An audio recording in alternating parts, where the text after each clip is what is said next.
Welcome to our channel. Today we how to log into Stripe Dashboard mobile app, detailed guide step by step clearly. Begin by downloading the Stripe Dashboard mobile app from the App Store or Google Play Store. Open the app once it has been installed. On the welcome screen, tap on the login button. You will be prompted to enter your email address associated with your Stripe account. Type in your email address carefully to avoid any errors. After entering your email, tap on the Next button. Check your email inbox for a login link from Stripe. If you do not see the email, check your spam or junk folder.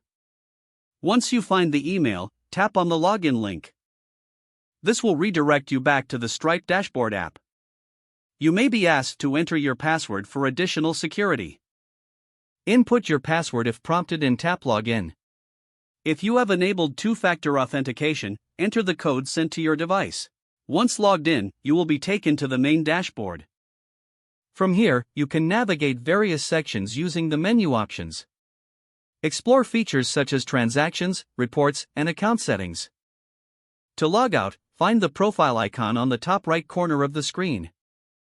Tap on the profile icon and then select Log Out.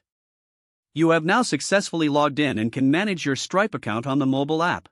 If the page does not load, refresh the browser or try again in a private or incognito window.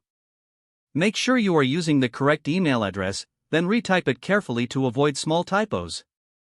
If your password is not accepted, use the reset option and create a new strong password you can remember.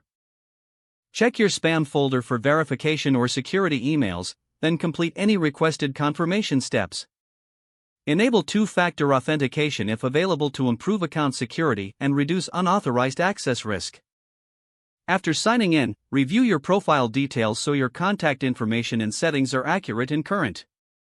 If you see an error message, note it down and try again after restarting your device and internet connection. Log out when you finish, especially on shared devices, to keep your account and payment information secure. If the page does not load, refresh the browser or try again in a private or incognito window. Make sure you are using the correct email address, then retype it carefully to avoid small typos. If your password is not accepted, use the reset option and create a new strong password you can remember. Don't forget to like this video and subscribe to our channel for more step-by-step tech guides.